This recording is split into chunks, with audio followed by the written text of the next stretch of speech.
नमस्कार, मी मनुश्री पाटील. श्रेष्ठ महाराष्ट्रमध्ये आपलं स्वागत आहे. अर्थातच आज आपण चर्चा करणार आहोत बालरोग तज्ज्ञ डॉक्टर समीर दलवाई यांच्याबरोबर. आणि विषयसुद्धा असा आहे की जो आपण अगदी सगळ्या पालकांच्या चिंतेचा विषय आहे. मुलं आणि त्यांच्या हातातले मोबाईल, त्यावर होणारे मानसिक परिणाम, या सगळ्यावर आपण चर्चा करणार आहोत. आणि अर्थातच आपल्याबरोबर जे डॉक्टर आहेत ते विशेष तज्ज्ञ यासाठी आहेत की खास करून ऑटिझम या विषयावर त्यांची मास्टरी आहे आणि त्याचबरोबर ऑटिझम बरा करण्यासाठी त्यांची अशी विशेष थिअरी आहे. अर्थातच आपण या सगळ्यावर त्यांच्याशी चर्चा करणार आहोत.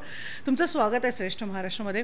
डॉक्टर, अर्थातच पालक म्हटलं की अगदी सगळ्यांचं लक्ष जातं आणि आजकालच्या पालकांचा म्हणजे सगळ्याच पालकांच्या चर्चेचा विषय असतो तो मोबाईल आणि त्यांच्या मुलांच्या हातातला तो मोबाईलमधनं लक्ष काढत नाहीत. काय नेमकी ही थिअरी आहे, काय नेमकं केलं पाहिजे मुळात? नमस्कार.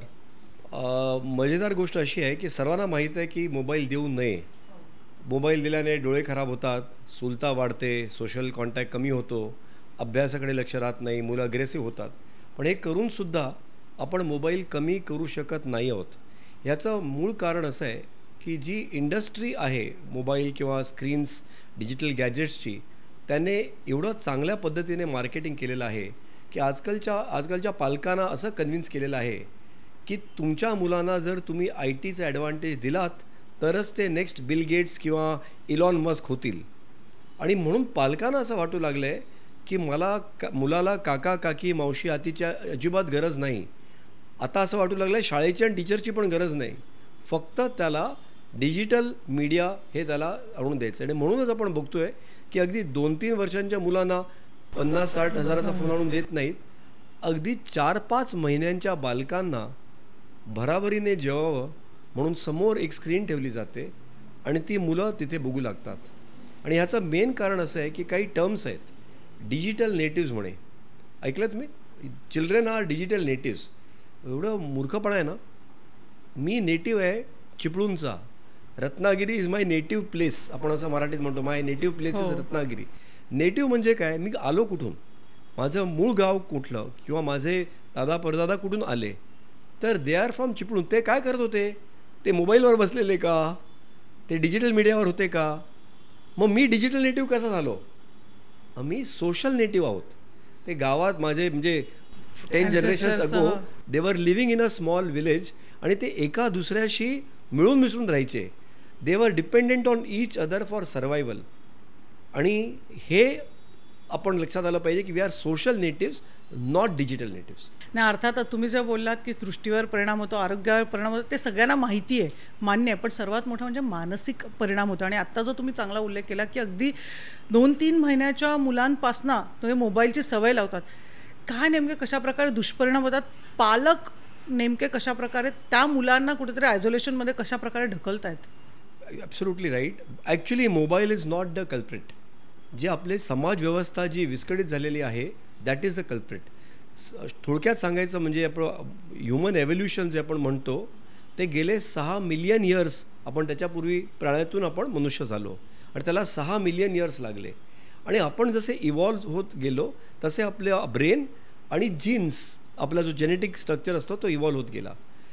माणसात आणि प्राण्यात मेन फरक काय? मेन फरक हा आहे की प्राण्यांना फ्रंटल कॉर्टेक्स, जे frontal part of the brain नसतो, जो विचारवंत असतो. प्राण्यांचं असं आहे, कुठलीही सिच्युएशन झाली की लढू किंवा पळू, फाईट ऑर फ्लाईट, म्हणजे ते येस ऑर नोमध्येच विचार करतात, कारण त्यांना फ्रंटल कॉर्टेक्स नसतो. माणसाच्या इव्होल्युशनमध्ये फ्रंटल कॉर्टेक्स डेव्हलप झाल्यामुळे रॅशनल थॉट म्हणजे विचार, कुठली गोष्ट का करावी, कशी करावी, तेव्हा रॅशनल थॉट. त्यानंतर डिलेड ग्रॅटिफिकेशन, म्हणजे आता मला इथे बाजूला चहा दिसतो, मला चहा पाहिजे, पण आपला तर इंटरव्ह्यू चालला आहे, तर नाही काही वेळानंतर मी चहा पिईन. हे जे डिले असतो ग्रॅटिफिकेशन, मला चहा हवा आहे पण नंतर, आता माझं काम चाललं आहे, ही जी ॲबिलिटी ही फ्रंटल कॉर्टेक्समुळे येते. कम्युनिकेशन, आपण जे संवाद साधतो, आणि मोर इम्पॉर्टंट, आपण 4-5 माणसं भेटून आपण एक प्लॅन करतो, पिकनिकला जायचं असेल किंवा कुठेही, ही जी एक संकल्पना आली ही प्राण्यात नव्हती आणि ही आली फ्रंटल कॉर्टेक्समुळे. ह्याचा मेन फरक होता की animals which were binary, fight or flight, लढू की पळू, yes or no, it change to rational thought. आता काय होऊ लागलं आहे, फॅमिली स्मॉल झाल्या आहेत, जॉईंट फॅमिली नाहीच नाही, गावात राहतच नाही, आपण ह्या फ्लॅट्समध्ये राहतो आणि शेजार हा डिझअपिअर झाला आहे, म्हणजे शेजार डज नॉट एक्झिस्ट. म्हणून ह्या गोष्टी आपण शेजारात शिकायचो. कारण ह्या गोष्टी शिकायला वेळ लागतो, विचार कसा करावा ह्याला वेळ लागतो. उदाहरणार्थ, आता शाळेत जाणारी मुलं 7 वाजता बस येत असेल तर ती 6:30ला आई त्यांना उठवते. 15-20 मिनटात त्यांना सर्व कामं करायची असतात आणि नाश्ता करायचा असतो, जायचं असतं. तो मूल म्हणेल आईला की आई, काल अमितने ना माझी पेन्सिल चोरली गं, मला राग आला. आता नॉर्मली ते बोलायला पाहिजे की अरे का त्याने घेतली, तू चोर का म्हणतोयस, त्याला काहीतरी गरज असेल, त्याच्या आईने दिली नसेल किंवा त्याला प्रॉब्लेम झाला असेल, तो मित्र आहे. आता हे जे आपण बोलतो ना, ह्याने मुलाचं थिंकिंग डेव्हलप होत असतं. याला आपण नर्चरिंग केअर असं म्हणतो. मुलाची विचार क्षमता वाढत जाते. आता 15 मिनटात हे बोलायला वेळ असतो का? नाही. मग आई फटकन काय बोलते, अरे तो अमित वाईटच आहे, तू त्याच्याशी कट्टी कर. Again, instead of thinking we are going to yes or no, good or evil, do it or don't do it. Again we are going back to the binary. तेव्हा मुलांना नैसर्गिक जे नर्चरिंग केअर मिळायचं समाजात, काकी मावशी, कुठे मूल पडलं तर आपण त्याला फुसलवायचो, त्याला राग आला तर काकीचा राग आला तर मावशी त्याला समजवायची. ह्या गोष्टी होऊन मुलाचं ब्रेन डेव्हलपमेंट जे व्हायचं होतं ते नाही आहे. आणि म्हणून all children are becoming binary. आता मोबाईलकडे येऊया. Mobile is exactly binary. मला जर आवडलं तर मी बघेन, नाहीतर मी डिलीट करेन. म्हणजे सोशल लाईफपासून तोडतोय आपण मोबाईलने. सोशल लाईफ तोडलं गेलं होतं आणि त्याच्यात मोबाईल आलेला आहे. आणि म्हणून फक्त मोबाईलवर आक्रमण करून मोबाईल जाऊ शकत नाही. आणि तुम्ही जे मगाशी प्रश्न विचारलात की आपल्याला माहीत आहे मोबाईल वाईट आहे, पण मोबाईलची सवय का मोडता येत नाही? कारण मोबाईल कल्प्रेट नाही आहे. मोबाईल ज्या समाजात आला आहे तो समाज कल्प्रेट आहे. आणि काय कल्प्रेट आहे की आपण नर्चरिंग केअर, संगोपन जे होतं, शेजार जो होता, एक नातेवाईकांच्या बरोबर मुलं जी शिकायची, हळूहळू शिकायची, ते आपण टोटली डिस्ट्रॉय केलं आहे. आणि त्याच्यात मोबाईल आल्यामुळे मोबाईल परफेक्ट फिट झाला. आणि म्हणून मोबाईलची संगत तोडणं किंवा ॲडिक्शन तोडणं एवढं अवघड झालं आहे. आणि म्हणून मोबाईलवर आक्रमण करण्याच्या अगोदर आपल्याला पालकांना समजावं लागेल की तुमच्या मुलाला जर रॅशनल थॉट शिकवायचा असेल तरच तो विचार करेल की हा मोबाईल माझ्या नुकसानाचा. पण ह्याच्यामध्ये पालकांची पण सगळी चुकी नाही म्हणता येणार ना. आता समाजच असा झाला किंवा कामाच्या ह्यानी किंवा आपण म्हणतो किंवा अशी स्पर्धा सध्या आहे, सोशल स्पर्धा, त्यामुळे पालकांना पण कुठेतरी आयसोलेट व्हावं लागतंय, नोकरी धंद्याकडे लक्ष द्यावं लागतंय. त्यामुळे त्यांना पण पूर्णपणे कसं दोषी धरणार? आपण 2 पायावर चालतो. उद्या काही समाज चेंज झाला, एका पायावर चालू का आपण? किंवा 3 ह्याच्यावर चालू का आपण? नाही. तेव्हा ह्या स्पर्धा वगैरे आहेत, ह्या आपण घडवलेल्या गोष्टी आहेत. म्हणून सुरुवातीला मी म्हणालो डिजिटल नेटिव्ज मीडिया हे सर्व मार्केटिंग आहे. आपल्याला आज आपण विचार करतो की नाही, आय वॉन्ट ऑर्गॅनिक फूड. गोरेगावात मी राहतो, इकडे बाजूला शेत आहे का? मग मला ऑर्गॅनिक फूड कसं मी खातो? कारण मी ते बाय करतो, त्याच्यासाठी एक्स्ट्रा पैसे देतो, त्याची माहिती काढतो. आपण सर्वच कॅलरीजबद्दल बोलायला लागलो, कोलेस्ट्रॉल हाय लो आहे वगैरे. हे कुठून आलं? ह्याच्यावर आपल्याला समाज जिथे जात होता त्याच्या विरोधात आपल्याला काम करावं लागलं. आपल्याला अवेअरनेस जनरेट करावा लागला. आणि आज आपण सर्व कार्डियक हेल्थ वगैरे वगैरे, आपण ऑर्गॅनिक फूड खावं, प्रोसेस्ड खाऊ नये, ह्याच्यावर कितीतरी चर्चा करतो. आपण ह्याच्यावर चर्चा करतो का? छोटंसं उदाहरण, सिगरेट सर्व सोडतात किंवा ओढायचे. आता सिगरेट पॅकेटवर काय दिसतं तुम्हाला? भयानक चित्र दिसतात. मोबाईलच्या कवरवर का नाही तुम्हाला दिसत? तुम्ही मोबाईल जेव्हा विकता त्या मोबाईलच्या कवरवर का नाही टाकत अशी चित्र की मोबाईल केल्याने तुमच्या मुलाच्या मेंदूवर परिणाम होऊ शकतो? असं जोपर्यंत आपण टोकाचं करत नाही तोपर्यंत आपण ह्याच्या विरोधात काहीच केलं नाही असं मी मानतो. आपल्याला जर मोबाईल खंडून काढायचा असेल तर ह्या लेवलला जाऊन शाळेत बॅन करावा लागेल. आता शाळेत एज्युकेशनसाठी सो कॉल्ड इम्पॉर्टंट आहे. आता म्हणजे महात्मा गांधी शिकले, त्यांच्या शाळेत IT नव्हता किंवा स्क्रीन्स नव्हते, तर काय ते महात्मा गांधी झाले नाहीत का? हे सर्व मार्केटिंग आणि हे सर्व कमर्शियलायझेशन आहे.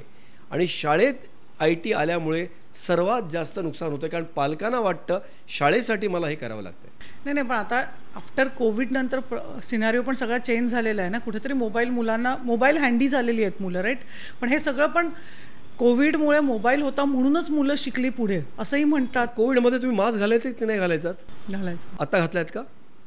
मग कोविडचं का तुम्ही एक्सक्यूज? नाही, त्यामुळे मुलं हँडी झाले. हो, पण सवय लागली ना मुलांना. मग सवय तोडली पाहिजे ना. आपण मास्कची पण सवय झालेली ना. आपण कोणाच्या घरी जायचो नाही, त्याची पण सवय आपण करून घेतली. आपण मास्क लावायचो, त्याची सवय झाली ना. ज्यावेळी काही प्रसंग असतो त्या प्रसंगावर ते मात करण्यासाठी करावे लागतं. पण म्हणून त्याचं एक्सक्यूज घेऊन, त्याचं निमित्त घेऊन आपण स्वतःच्या वाईट गोष्टी करत राहाव्या का? हे मी एक नवीन हॅशटॅग चालू केलं आहे, स्टॉप मेकिंग एक्सक्युजेस. निमित्त देऊ नका, एक्सक्युजेस देऊ नका. Because this is a very very very serious matter. आणि जर तुम्हाला ह्याच्यातून मुलांना बाहेर काढायचं असेल तर कोविडमध्ये झालं गेलं कोविड, आता आपण मास्क लावत नाहीत. सेम वे आता IT ची आपल्याला मुलांना मोबाईलवर एज्युकेशन द्यायची अजिबात गरज नाही. शाळेत शिक्षक काय करतील? शिक्षक काय करतील? मग शाळाच नको, शिक्षकच नको, एक मोबाईल आणि ते इंटरनेट काहीतरी द्या. पण माझा मुद्दा असा आहे की आपण जे 6 मिलियन इयर्स आपण जे म्हटलं की हा फक्त माझ्या लहानपणाचा मी उदाहरण देत नाही आहे. आपण असं बोलायला लागलो ना की आमच्या लहानपणी असं नव्हतं, एक काका गप्प बस ना, असं होतं. कारण ते माझा अनुभव आहे. माझा अनुभव मी म्हणत नाही. मी 6 मिलियन इयर्समध्ये जे मनुष्याचं जे एव्होल्युशन झालं, जे एव्होल्युशनरी गोष्टी आहेत आपल्या. आता माझा हार्ट आहे ते स्ट्रक्चर तेच राहणार ना. जर मी खूप जास्त गोड खायला लागलो तर त्याच्यात डायबिटीज असेल तर हार्ट डिसीज होतो की नाही. मग मला शुगर स्टॉप केली पाहिजे किंवा मला ॲक्टिव्ह लाईफ पुन्हा केली पाहिजे. 200 वर्षापूर्वी आपण फिजिकली ॲक्टिव्ह होतो, डायबिटीज होत नव्हता. आता आपल्याला सांगितलं आपण जिमला जातो, करतो की नाही. सिमिलरली मोबाईल यूज ब्रेक करण्यासाठी आपल्याला पावलं उचलावी लागतील. निश्चितच. पण आता तुम्ही जो मुद्दा मांडला की अगदी जन्मल्यानंतर काही दिवसातच म्हणजे अगदी खाणं खाताना जेवताना वगैरे मोबाईल दिला जातो. ह्या सगळ्यामध्ये राग, मोह, मत्सर, माया हे जे बेसिक आपले जे गुण आहेत त्या गुणांपासून कशा प्रकारे आपण मुलांना लांब खेचतो? तुम्ही खूप चांगला प्रश्न विचारलात. ह्या ज्या गोष्टी तुम्ही इमोशनल व्हॅल्यूज ज्या म्हटल्यात, ह्या शिकायला मनुष्याच्या मुलाला 7-8 वर्ष लागतात. आणि सर्वात गरजेचे पहिले 1000 दिवस, फर्स्ट 1000 डेज आपण म्हणतो, म्हणजे पहिले 3 वर्ष. कारण तेव्हा ब्रेन स्ट्रक्चर हे बनत असतं. त्याला आपण सायनॅप्टोजेनेसिस म्हणतो किंवा न्यूरोप्लास्टिसिटी म्हणतो की ब्रेन स्ट्रक्चर घडते. ते कशावर घडतं? तुमच्या स्टिम्युलेशनवर. तुम्हाला एखाद्या गोष्टीचा राग आला, तुम्ही चिडलात, ॲज अ मूल, 1-1.5 वर्षाचं किंवा 2 वर्षाचं मूल, त्याला काकी समजवते, आई समजवते, आजी समजवते, वडील रागवतात पण आई समजवते. हे जे चाललेलं असतं त्याच्यातून मुलाला एक बॅलेन्स्ड अप्रोच ब्रेनमध्ये रजिस्टर व्हायला लागतो. आणि त्या प्रकारे मुलाचं ब्रेन स्ट्रक्चर ले डाऊन होतं. आणि त्याच्यातून emotional thinking, correct way of rational thinking हे आपण हँडल करायला शिकतो. एक लक्षात घ्या, प्राणी वर्गात जन्म आलेलं वासरू जरी असेल तर लगेच 2-3 दिवसात चालायला लागतं. मनुष्याची जात जी आहे ह्याला 18 वर्ष लागतात. आणि फिजिकल डेव्हलपमेंटसाठी नाही, मेंटल डेव्हलपमेंटसाठी. त्या 18 वर्षात त्याला त्या प्रकारचा समाज लागतो. आणि हे मी माझ्या लहानपणाचा अनुभव, तुमचा अनुभव नाही सांगत, हा मानसिक अनुभव आहे, माणसाचा अनुभव आहे. तो जर आपण गेल्या 10 वर्षात एवढा प्रचंड चेंज झाला आहे की हे सर्व गेल्या 20 वर्षात झालं आहे. शेजार जाणं, नातेवाईक जाणं, जन्म झाला नाही तर मोबाईलवर ठेवणं, शाळेत पाठवणं. शाळा पण बायनरी आहे, 1+1=2, त्याला दुसरं उत्तर नाहीच. Newton's first law is Newton's first law. म्हणजे yes or no, right or wrong, correct or mistake, pass or fail. जो मधला जो काळ असतो जिथे आपण रॅशनल थॉट शिकतो त्याला वेळ लागतो, त्याला माणसं लागतात. शेजार, नातेवाईक, घरं ही गेल्यामुळे रॅशनल थॉट शिकण्याचा जो अवसर किंवा जो वेळ मिळायचा, जी अपॉर्च्युनिटी होती ती आपण समाजात कट केले आहे. आणि आपण एज्युकेशनने ते रिप्लेस करू शकत नाही. कारण education is again binary, yes or no. शिक्षणाबरोबरच ही जी मानसिक गरज आहे ती कुठेतरी त्या मुलांना मिळत नाहीये किंवा होत नाहीये. आणि ती न मिळून, ती न शिकता मुलं डेव्हलपच होत नाही. कारण तो जो पहिल्या 2-3 वर्षाचा जो संगोपनाचा भाग होता जिथे rational thought, control over emotions, behaviour, एकामेकाशी एम्पथी दाखवणं, लोकांबरोबर राहणं, मिळून तो जो भाग असतो तो ह्या पहिल्या 2-3 वर्षातच होतो. आणि तो समाजात होतो. शाळेत होऊ शकत नाही. कारण शाळा is cut to cut, yes or no, 1+1=2. मधला जो हा ग्रे झोन असतो तो आपण समाजातून काढून टाकला आहे. आणि या गेल्या 10 वर्षात झालं आहे. 6 मिलियन इयर्समध्ये तुमचे जे जीन्स किंवा तुमचा जो ब्रेन डेव्हलप झाला आहे तो 10 वर्षात चेंज होऊ शकत नाही. आणि म्हणून आज मुलांमध्ये आपण बघतोय की कंप्लेंट्स खूप येत आहेत. मुलं चिडचिडपणा खूप करत आहेत, हायपर ॲक्टिव्ह आहेत, अग्रेसिव्ह आहेत, कोणाचं ऐकत नाही, एकामेकाच्या प्रती एम्पथी नाही, सिंपती नाही, रागीटपणा. एकदा टीचर काय ओरडली शाळेत जायचंच नाही. हा काय रोग आहे का? नाही, हा रोग नाही. हा ऑटिझम किंवा ADHD नाही. फक्त तुम्हाला जे शिकायला बिहेवियरल अपॉर्च्युनिटी हवी होती ती तुम्हाला मिळायच नाही. कारण शेजारचे काकू नाही, घरातले नातेवाईक नाही. हा जो पिरियड होता पहिल्या 2-3 वर्षांचा जिथे तुम्हाला नर्चरिंग केअर होऊन तुम्ही नर्चर व्हायचात, त्यानंतर शाळेत जायचात, तो हा मधला पिरियड कटआउट झाल्यामुळे मुलांना शाळेत जाताना हा ब्रेन डेव्हलपच झालेला नाही. तेव्हा आम्हाला आणि मग आम्ही पटकन मी म्हणतो, अरे हा ADHD आहे, हा ऑटिस्टिक आहे, मग त्याच्यावर थेरप्या चालतात वगैरे वगैरे. बऱ्याचशा मुलांना हा काही रोग नाहीत, फक्त नैसर्गिक जो डेव्हलपमेंट व्हायचा जो वेळ होता, अवधी मिळायला हवा होता, तो मिळाला नाही. आणि म्हणून हे पण मग त्याचे पुढे कसे परिणाम होतात? मग खूप वाईट होणार, कारण ही मुलं अशीच वाढत जाणार. आता आपण 4-5 वर्षांच्या मुलांच्या पालकांना बघतो, नाही नाही त्याला काही बोलू नका, तो चिडेल. मला 4 वर्षाच्या मुलाची भीती वाटते की तो त्रागा करेल. मग 14 वर्षात काय करणार? ते नेटफ्लिक्सवर ॲडॉल्सन्ट सिरीज आल्या ना, पहा त्याच्यात 13 वर्षाची मुलं काय करतायत, खून करतायत, त्यांना काही फरक पडत नाही. का? कारण त्यांना एम्पथी, रॅशनल थिंकिंग, विचार कसा करावा, पेशन्स असला पाहिजे, ह्या गोष्टी डेव्हलप करायला जो पहिले 3-4-5 वर्ष असतात त्याच्यात ही संधी मिळालीच नाही. आणि म्हणून आपण बघतोय की टोकाचं एक टोक म्हणजे अग्रेशन, म्हणजे मारणं, हिंसा, पण दुसरं टोक म्हणजे सुसाईड, सेल्फ हार्म. आपण बघतो एवढे कार्यक्रम आपण सुसाईड्सवर करतोय, पण सुसाईड कमी होत नाही आहे. Age at which suicides are being committed ती कमी होते. आज 10-11 वर्षाची मुलं सुसाईड करतायत. का? कारण रेझिलियन्स नाही. आपण आत्महत्याबद्दल बोलत होतो, कारण आत्महत्या कधी होते, कुठल्याही सिच्युएशनशी आपल्याला डील करता येत नाही, हेल्पलेसनेस, होपलेसनेस झाल्यावर ही परिस्थिती येते. आता आपण मुलांना कुठल्याच परिस्थितीत ते हर्ट होतील असं होऊ नये असा प्रयत्न करतोय. नाही नाही त्याला रडून देऊ नका, त्याला पाहिजे ते द्या, त्याला विचारा त्याला काय करायचं आहे. त्याच्यात रेझिलियन्स बाहेर काढायचाच नाही. पण आयुष्यात आपण कम्फर्ट झोनमध्ये राहू शकतच नाहीत. आणि पहिल्यांदा म्हणजे ते आपण गौतम बुद्धांची गोष्ट आपल्याला सर्वांना माहीत आहे, म्हणजे प्रिन्स सिद्धार्थ आणि गौतम बुद्ध. प्रिन्स सिद्धार्थ म्हणजे ते राजकुमार होते, त्यांनी कुठलीच वाईट गोष्ट पाहिली नव्हती, ते कम्फर्ट झोनमध्ये होते. पहिल्यांदा ते बाहेर आले राजमहालाच्या, तर त्याने पाहिल्यावर त्यांच्यावर एवढा मोठा परिणाम झाला. Same situation is happening everywhere. मुलांच्या आत क्षमताच नाही कुठल्या विपरीत परिस्थितीला सामोरं जाण्याची, कारण कधी गरज पडलीच नाही. म्हणून कुठल्याच सिच्युएशनमध्ये स्वतः डिसिजन घेण्याची क्षमताच नाही. तुम्ही मुलांना आज कुठे मॉलला घेऊन जा, तुला काय पाहिजे, I don't know whether I should have a coffee or I should have a T, I am thinking. हे काय? का? स्वतःचं मतच नाही, कारण विचारच केला नाही, एका कम्फर्ट झोनमध्ये केल्यामुळे. म्हणून आयुष्यात कधी ना कधी गोष्टी, रोजच आपल्या आयुष्यात अशी घटना घडत असतात, त्यांना फेस करण्याची तयारीच नसेल. पण मोबाईल एवढा आयसोलेट करतो. मोबाईलपेक्षा अजून कुठली गोष्ट तुम्हाला आयसोलेट करू शकत नाही एक्सेप्ट AI. तुम्हाला तेच विचारणार होते की मोबाईलच्या पुढे आता AI सारखी टेक्नॉलॉजी आली जी माणसांपासून तोडते. अजून ह्या सगळ्याचा कसा परिणाम होणार पण मग मुलं? मला 2 गोष्टी सांगायच्या आहेत. आपण जर स्क्रीन टाईममुळे जर आपण गेली 20 वर्ष बघतोय, माझा हा अभ्यास आहे की गेल्या 20 वर्षात हे ऑटिझम, ADHD, बिहेवियरल प्रॉब्लेम जे वाढलेत, तो सेमीफायनल आहे. फायनल आता 25 पासून सुरू होणार आहे विथ AI. गेली 20-25 वर्ष काय झालं, आपण मुलांना आयसोलेट केलं, मनुष्य मग्नता किंवा मनुष्य सहवास आपण हटवला आणि समोर स्क्रीन ठेवली, म्हणजे वस्तू ठेवले, तर त्याच्यातून हे सर्व प्रॉब्लेम घडले.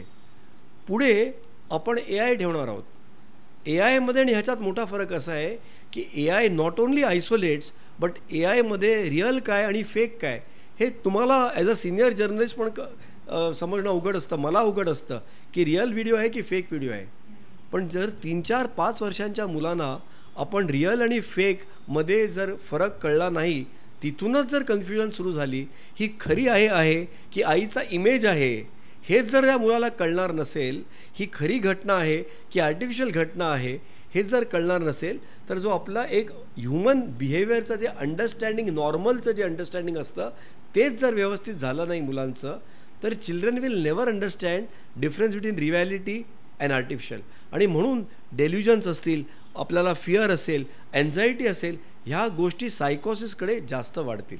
आणि मला भीती मेन ही वाटते, आपण गमतीची गोष्ट म्हणूया एखाद वेळी, की पूर्वी वर्स्ट फॉर्म ऑफ पनिशमेंट म्हणजे सॉलिटरी कन्फाइनमेंट, म्हणजे अंधार कोठरी में डाल दो उसको, काला पानी में भेज दो, अंदमानला पाठवा, मंडालेला पाठवा, काला पाणी, एकटा काळ्या कोठडीत. आज मुलांना आपण ते काय VI वगैरे काय देतो आणि ते मूल बसलं आहे आणि त्याचं विश्व क्रिएट होतं आहे आणि आपण 2-2 लाखाचे हे गॉगल्स वगैरे घेऊन येतो आहे, म्हणजे आपण त्याला त्या काळ कोठडीत टाकतो आहे, आपण त्याला त्या काला पानी में भेज रहे उसको, हम उसको सॉलिटरी कन्फाइनमेंट में डाल रहे हैं. जो वर्स्ट पनिशमेंट थी सॉलिटरी कन्फाइनमेंट, हम बच्चों के लिए वो कर रहे हैं, पैसा ये करके. माझ्या मित्र आपण बरंच आपण राजकारणात बोलत असतो की सध्या अनएम्प्लॉयमेंट भयंकर, बेरोजगारी वाढलेली आहे. म्हणजे human employment is getting threatened bye AI. त्याहून फार worst is human engagement is getting threatened bye AI. बरोबर. एम्प्लॉयमेंट तब होगा जब तुम ह्यूमन एंगेजमेंट से सीखोगे. तुम्हाला एंगेजमेंटच येत नसेल लोकांशी तर एम्प्लॉयमेंट कुठून येणार? पण डॉक्टर आता ही टेक्नॉलॉजी तर वाढणार आणि एक्सेप्ट करावीच लागणार. इन फ्युचर आणि काहीतरी नवीन आहे. मोबाईल आलं, AI आलं, त्याच्या पुढे काहीतरी होणार. म्हणजे ह्या पिढीला ह्या सगळ्याला सामोरं जावं तर लागणार. पण मग आता पालकांनी नेमकं काय केलं पाहिजे? ह्याच्यापासून लांब तर ठेवू शकत नाही, पण मग हे सांभाळून पालकांनी कसं मुलाला नर्चर केलं पाहिजे? मग 2 मुद्दे आहेत. एक पब्लिक हेल्थने आपण काय केलं पाहिजे, एक सेकंड इंडिव्हिज्युअल पालकांनी काय केलं पाहिजे. पब्लिक हेल्थ सोपं आहे सांगायला, कारण शेवटी पब्लिक जो बोलते सरकार वही करते. आपल्याकडे न्यूक्लिअर एनर्जी आहे.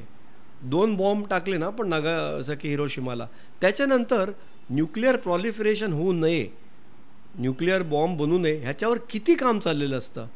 मुद्दा असा आहे की टेक्नॉलॉजी आली तर त्याचं नेगेटिव्ह इफेक्ट जे आहेत त्याच्यावर लक्ष देणं गरजेचं असतं, जे आपण मोबाईलमध्ये AI केलेलं नाही.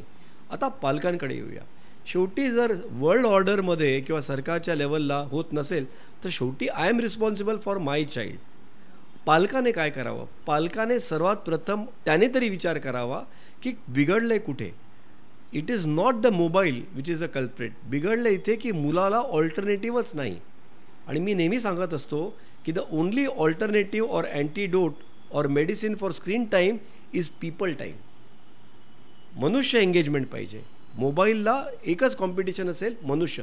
आता ती आईच असली पाहिजे किंवा बाबाच असले पाहिजे असं नाही, कोणी असेल, पण व्यक्ती असली पाहिजे. जर मोबाईल तुम्हाला कटआउट करायचा असेल तर ऑल्टरनेटिव्ह म्हणून तुम्हाला कुठली तरी व्यक्ती पाहिजे. एक छोटंसं उदाहरण देतो. तुम्ही कोविडचा उल्लेख केलात म्हणून मी नाव पण घेईन. शीतल आमटे आणि मी खूप चर्चा करायचो ह्याच्यावर, आणि मंदारने त्यांना माझ्याकडे भेट करून दिलेली. आम्ही एक प्रयोग केला आनंदवनमध्ये. त्या नाही आहेत तरी त्याने लेख लिहिला याच्यावर, म्हणून मी बोलू शकतो. आम्ही एक प्रयोग केला की 6 मदर्स एकत्र या आणि मुलं शाळेतून आली, म्हणजे कोविड नुकताच संपलेला, एका स्त्रीला तुम्ही हाफ डे द्या, ती घरी बसेल आणि बाकी सर्व आया आपली मुलं त्यांच्या घरी पाठवतील.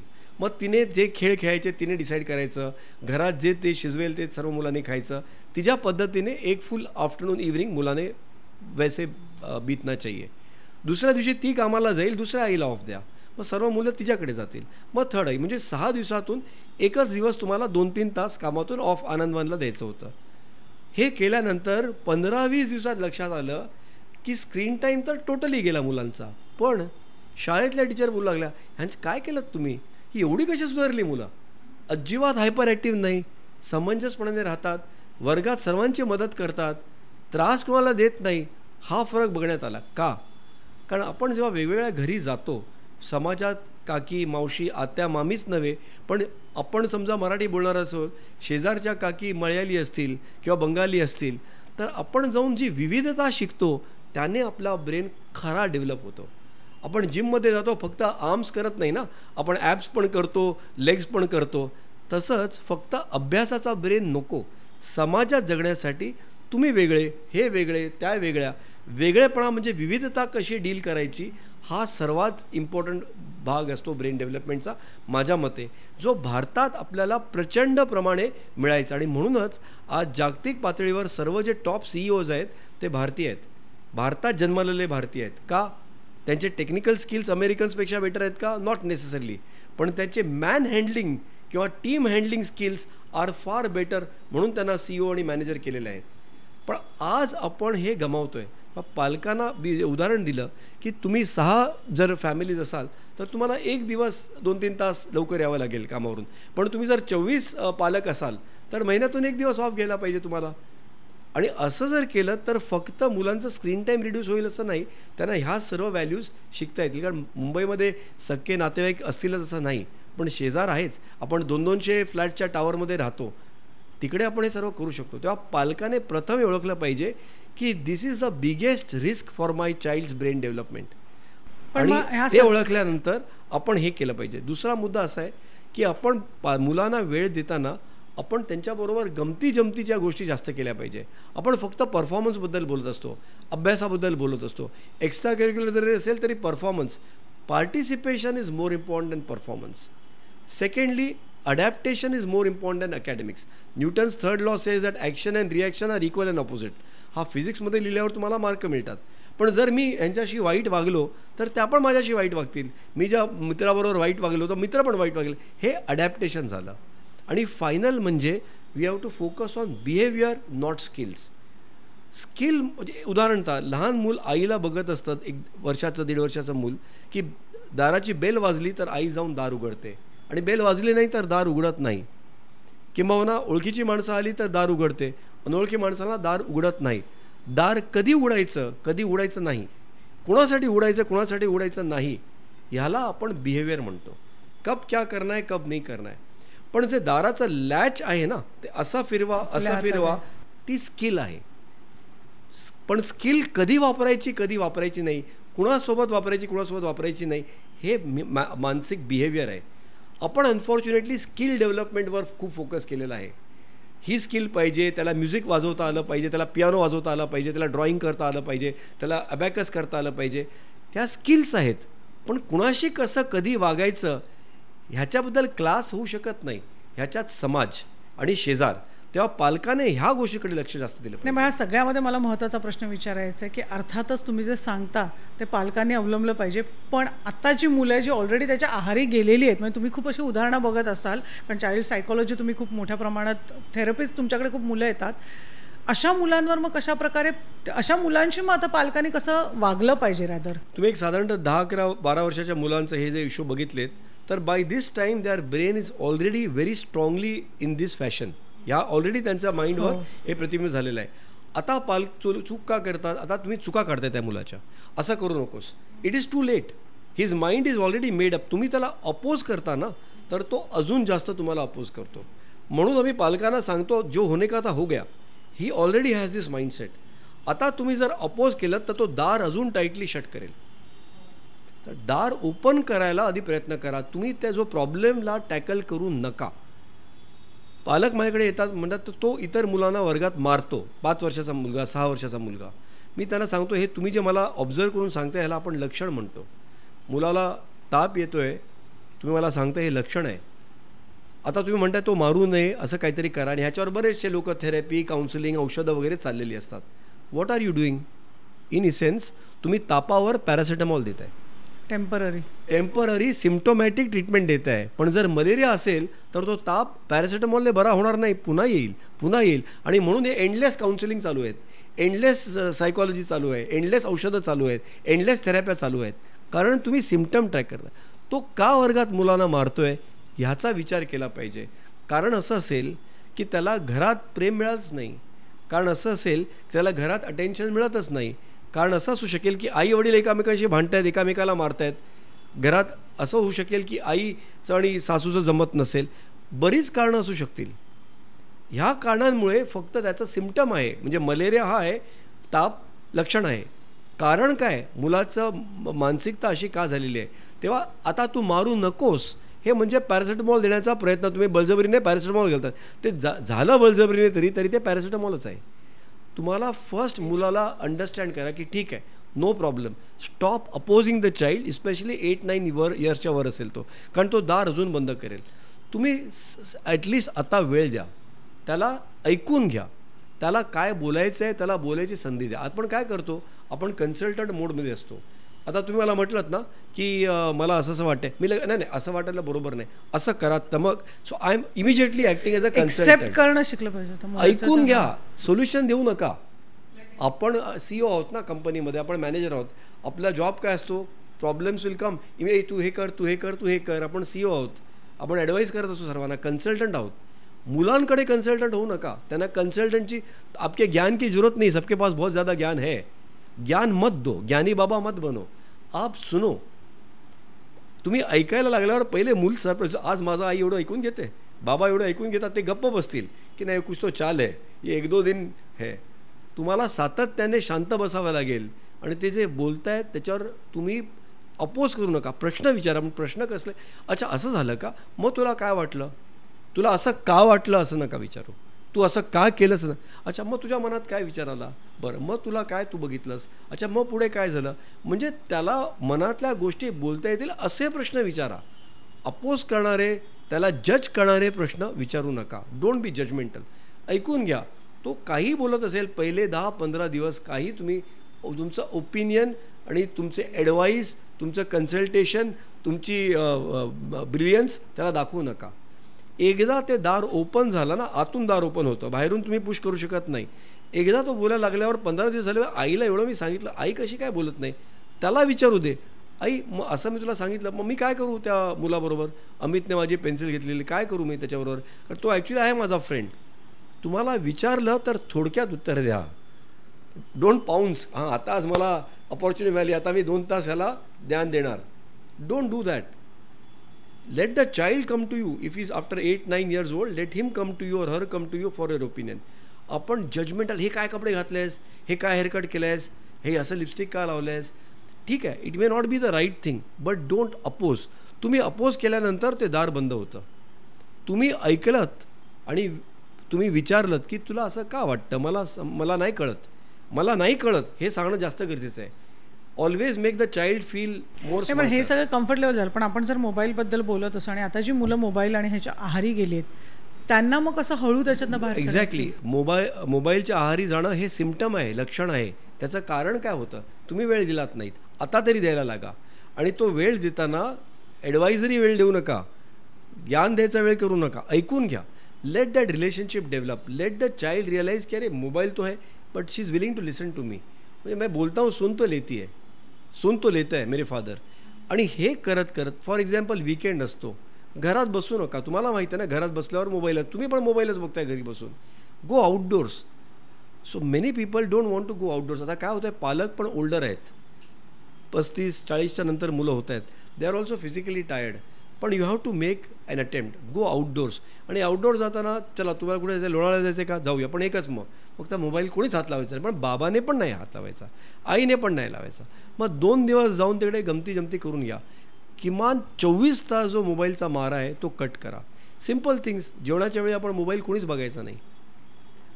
मोबाईल फ्री झोन आपण घरात ठेवू शकतो, मोबाईल फ्री टाईम ठेवू शकतो की या अमुक टाईम आहे. बेडरूममध्ये कुठलंही गॅजेट ठेवू नका, मुलं जिथे झोपतात तिथे गॅजेट ठेवू नका. ह्या सर्व गोष्टी केल्यावर at least show an interest in the child. फक्त रूल्सने मुलं घडत नाहीत, तुम्हाला पार्टिसिपेट करावं लागतं. आणि enjoy the activities the child likes. एखादी ॲक्टिव्हिटी अदर दॅन मोबाईल मुलाला आवडत असेल, संगीत आवडत असेल, then spend time pursuing that with the child. त्याला वाटू दे की मला जर म्युझिक आवडत असेल तर आईवडिलांना पण. आता ऑब्व्हियसली आजच्या मुलांना जे म्युझिक आवडेल ते मला मोहम्मद रफी, किशोर कुमार ते नाही आवडणार. But I have to make an attempt की नाही ठीक आहे बघू दे, अच्छा ह्याच्यात काय छान आहे मला एक्सप्लेन कर ना, मला माहीत नाही कोण आहे, कोल्ड प्ले कोण आहे मला नाही माहीत बाबा, तू सांग ना मला. तर त्याला मुलांना जरा इगोइस्टिक वाटू द्यायचं की नाही तुला कळतं मला नाही कळत, पण हे जेन्युइनली असं वाटलं पाहिजे. मुलांना जेव्हा वाटतं ना की बाबा is willing to learn from me, तब चेंज आता है. देन ही रिअलाइजेस की आय एम. प्रत्येकाचा इगो असतो. आणि तुमच्या मुलाला जर वाटलं की I am able to teach my mother computers, very good. कारण एकदा ते फिलिंग आल्यावर ट्रस्ट एस्टॅब्लिश होतो, सस्पिशन निघून जातं की माझ्या वाईटावरच आहे असं नाही वाटत. मग आपण सांगायचं तेव्हा मुलांकडे आपण 1 पडला नीचे लिहिलो, 1 स्टेप खाली व्हा. मुलांना डॉमिनेट करू नका, त्यांना ओपन अप करू दे. कारण त्यांच्या विश्वात जे चाललं आहे ना तुम्ही भयंकर आहे. ते त्यांच्यावर जे प्रेशर आहे, त्यांच्यावर जे एक्सपोजर आहे तुम्ही इमॅजिनसुद्धा करू शकत नाही. पण त्यांनी तुम्हाला सांगितल्यावर कमीत कमी तुम्हाला त्याच्यानंतर तुम्हाला अशी कुठली घटना ऐकण्यात आली की यू आर शॉक की माझ्या मुलाने असं सांगितलं, लगेच रिॲक्ट करू नका. You talk to your friends, you talk to some expert and find out की how should I react to this situation. So this requires a lot of collective wisdom, it requires lot of thinking. Situation is bleak, पण शॉर्टमध्ये असं आहे की there is no option to the screen time other than your time. तुम्ही जर वेळ देऊ शकत नाही तर ते गोळ्या देऊन आणि औषधं देऊन आणि प्रवचनं देऊन ते मोबाईल लांब जाणार नाही. डॉक्टर, एक शेवटचा पण महत्त्वाचा प्रश्न विचारते. मोठ्या प्रमाणात आता ऑटिझमचं आपण बोलत होतो, ह्या सगळ्या बिहेवियरमुळे कुठेतरी ऑटिझम किंवा ऑटिस्टिक मुलं वाढत आहेत किंवा ADHD तुम्ही म्हणतात ते मुलं वाढत आहेत, त्यांची संख्या. ऑटिझम किंवा ADHD ह्या ज्या गोष्टी आहेत ह्या सर्व जेनेटिक आहेत आणि ह्या आपल्या जीन्समध्ये हजारो वर्ष आहेत. फॉर एक्झाम्पल डायबिटीज आपल्या जीन्समध्ये हजारो वर्ष आहेत, पण 200 वर्षापूर्वी आपले पूर्वज शेतात कामं करायचे आणि खायला नव्हतंच काही जास्त, तर तेव्हा डायबिटीज झाला नाही, ती जीन असूनसुद्धा. म्हणजे तुमचं जे सिच्युएशन आहे, एन्व्हायरमेंट आहे, ते तुमच्या जीन्सला इम्पॅक्ट करतं आणि त्याला एपिजेनेटिक्स असं आपण म्हणतो. तेव्हा जीन्स जरी असले तरी अनुकूल परिस्थिती नसेल तर ते जीन्स एक्सप्रेस होत नाही. ज्यांना ऑटिझमचे जीन्स होते त्यांना आता एक्सप्रेस व्हायला लागलेत का?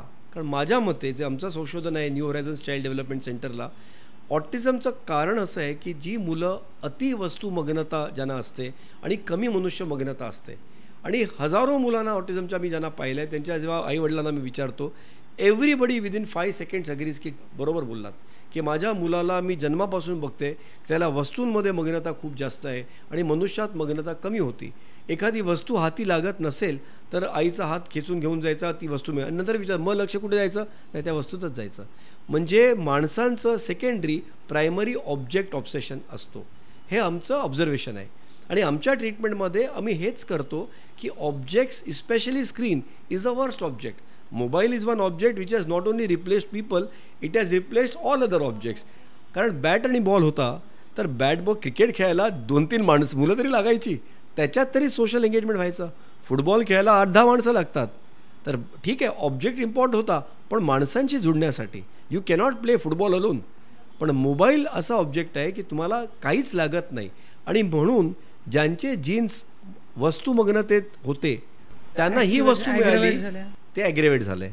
आणि ज्यांना मनुष्यमग्नता कमी होती ते अजून कमी झालं आहे, कारण समाजच नाही राहिला, शेजारच नाही राहिला, नातेवाईकही नाही राहिले, आईवडिलांनाही वेळ नाही. आणि आता मोबाईल मिळाल्यानंतर तू आई समोर बसलेली आहे तरीसुद्धा मला बघावं असं वाटत नाही, कारण हे जास्त इंटरेस्टिंग आहे आणि आईसुद्धा मोबाईलवरच बसलं आहे. आणि म्हणून ओव्हरऑल आम्ही बघतो आहे की ऑटिझमचं प्रमाण वाढलं आहे. म्हणजे मोबाईलमुळे झालं आहे असं नाही. मगाशी पण मी तेच म्हटलं, mobile is not the culprit, mobile is a trigger.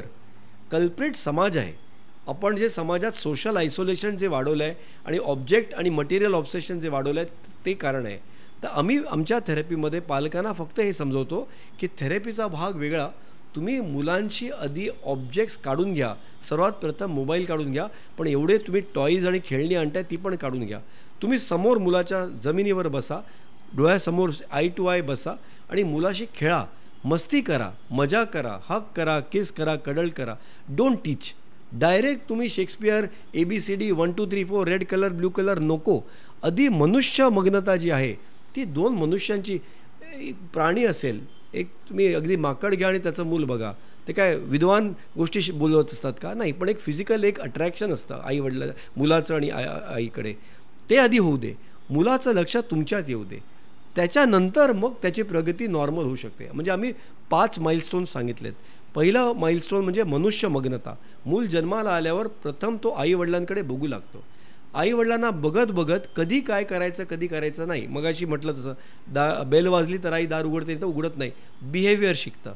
मनुष्यमग्नता असेल तर सेकंड स्टेप मनुष्य बिहेवियर, वागायचं कसं, ते करत करत 8-9 महिन्यात ब्रेन एवढा डेव्हलप होतो की त्याला इशारे कळू लागतात. हा तिसरा स्टेप आहे, इशारे.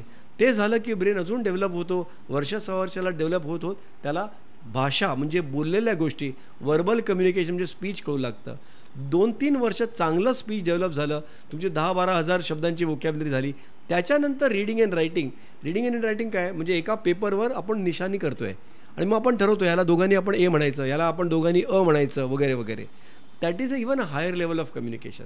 तेव्हा 5 माइलस्टोन्स असतात जे न्यू होरायझनने डिस्क्राईब केले आहेत. मनुष्यमग्नता, मनुष्य वागणूक, मनुष्य इशारे, नंतर बोलणे आणि नंतर लिखाई पढाई. ह्या ऑर्डरने आपण जर मुलांना डेव्हलप केलं तर आमची मुलं बरीचशी संख्येत अगदी नॉर्मलसुद्धा होत आहेत. पण हे डेव्हलप करण्यात फक्त आई काय करते बघून उपयोगाचं नाही. बाबा काय करतात, काकी काय करते, मावशी काय करते, आत्या काय करते, मामी काय करते, कारण ह्याच्यात विविधता आहे.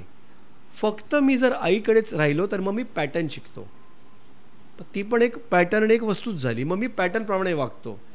मला विविधता शिकली पाहिजे. आणि ऑटिस्टिक मुलांचे, ऑटिझम असलेल्या मुलांची सर्वात मोठा प्रॉब्लेम आहे की आपण त्यांना पॅटर्नमध्ये जर शिकवलं, फक्त थेरप्या करत राहिलो तर रेड कलर मॅच करा, ब्ल्यू कलर मॅच करा हे शिकतात, कारण ते पॅटर्न लर्नर्स असतात, कारण वस्तू सर्व पॅटर्नमध्ये चालतात. तर ह्या मुलांना पॅटर्न बघणं असते. पण सोशलमध्ये आणि पॅटर्नमध्ये फरक असतो की रेड कलर मॅच करणं हा नेहमी तीच पॅटर्न असते, पण काकी वेगळी तर मावशी वेगळी. एखादी काकी कुसकी असते तर तिच्याकडे आपण शांत बसतो, बाबा काही बोलू नका. मावशी एकदम प्रेमळ असते एखादी, तिच्यावर काही करा, पण तेवढा ती कुसकी काकी आली तर आपल्याला 10 मिनटं शांत बसावं लागतं. ही जी विविधता आपण शिकतो ही आमच्या चाइल्ड डेव्हलपमेंट सेंटरमध्ये शिकू शकत नाही, स्वतःच्या घरात सुद्धा शिकू शकत नाही. त्याला काकी, मावशी, आत्या, मामी लागतात आणि सख्या नसल्या तर शेजारच्या लागतात. मुंबईमध्ये ते सुद्धा नाही. आम्ही मुलांना सांगतो गुरुद्वाऱ्यात घेऊन जा, कारण तिकडे एक वातावरण जसं आहे, मंदिरात घेऊन जा, चर्चला घेऊन जा, मॉस्कमध्ये घेऊन जा, कारण तिकडे धार्मिक प्रथा जाऊ दे बाजूला, पण आपण लोकांशी कसं वागतो, किमान तिकडे लोक असतात. आणि मी गुरुद्वारा स्पेशली ह्यासाठी म्हणतो की लंगरचे एक कन्सेप्ट आहे, म्हणजे तिथे सेवा करायची असते. आपण इन्क्लुजनच्या बद्दल एवढी मोठी मोठी भाषणं करतो की सरकारने हे केलं पाहिजे, शाळेने हे प्रोव्हाइड केलं पाहिजे. कोणी तुमच्या मुलाला इन्क्लूड करणार नाही, तो नॉर्मल असेल किंवा नसेल. तुम्ही जर कोणाच्या मदतीला उपयोगी पडलात ना, तरच तुमचे लोक तुमच्यावर they will take care of you. If you want your child to be accepted by the world, teach your child to serve. तर तेव्हा मी एक नवीन ब्रीद वाक्य काढलं आहे, सर्व टू सर्वाईव्ह. तुमचं जर मूल इतरांच्या कामी आलं, इतरांची मदत करत असेल, तर वर्ल्ड त्याला इन्क्लूड करेल. तुमचं मूल IIT ब्रिलियंट फर्स्ट आलेलं मूल असेल, पण त्याला इतरांची पीडा कळत नसेल, कोणाच्या मदतीचा हात देऊ शकत नाही, त्याला कोण विचारणार नाही. आणि हे आपण पालकांना समजवलं पाहिजे की सर्वाईव्ह होण्यासाठी तुमच्या मुलाला IITत फर्स्ट येणं गरजेचं नाही, पण तुम्ही जिन्यावरून जाता, एक काकी चालल्या आहेत, त्यांच्या हातात मोठी बॅग आहे, तुमच्या मुलाला पाठवायला काकीला मदत कर. मी आत्ताच गावाहून आलो, चिपळूणहून. एक कार्यक्रम होता गृहप्रवेशाचा, तर जेवायला पंगतीत आपण बसतो. आजही गावात आपण बघतो की गावातली मुलं सर्व करत असतात, पण आता त्याच्यात केटरर आले, हे आले, मुलं सर्व बाहेर बसून ते TV बघत आहेत आणि केटरर आता सर्विंग करत आहेत. ह्या गोष्टींमुळे आपण नुकसान करतो आहे. तेव्हा मुलांना समाजात जर जगायचं असेल तर लोकांची मदत करायला शिकले पाहिजे. फक्त स्वतःचं करत राहिले त्याचा उपयोग नाही. तुम्हाला जर इन्क्लूड व्हायचं असेल तर तुमच्या मुलाने, आणि म्हणून हे सर्व करून आम्ही बघतो की आमची ऑटिझम असलेली मुलं खूप चांगल्या पद्धतीने समाजात मिक्स होत आहेत. आणि हेच आम्हाला सांगायचं आहे पालकांना की मुलाला काउन्सिलिंग करणं किंवा म्हणजे बच्चे के अंदर बीमारी मत ढूंढो, उसके सराउंडिंग में देखो. म्हणजे या सगळ्यावरनं मला असं वाटतं की मोबाईल आणि मुलांना दोष देण्यात काहीच अर्थ नाही. पालकांनी कुठेतरी स्वतःला बदललं पाहिजे, स्वतःचा अमूल्य वेळ मुलांना दिला पाहिजे, आणि नंतरच आपण बघतात मगच मुलांना किंवा मोबाईलला कुठेतरी दोष दिला पाहिजे. त्यामुळे हा नक्की विचार, या सगळ्या पॉडकास्टमध्ये एवढं तरी नक्की कळलं की पालकांनी कुठेतरी स्वतः बदलणं गरजेचं आहे, समाजाभिमुख मुलांना करणं तेवढंच गरजेचं आहे. धन्यवाद डॉक्टर, आमच्याशी एवढी छान चर्चा केली आणि खरं तर आम्हाला खूप मार्गदर्शन केल्याबद्दल. निश्चितच या सगळ्या मार्गदर्शनाचा पालक स्वतःमध्ये सुद्धा तेवढाच बदल करून घेतील. धन्यवाद.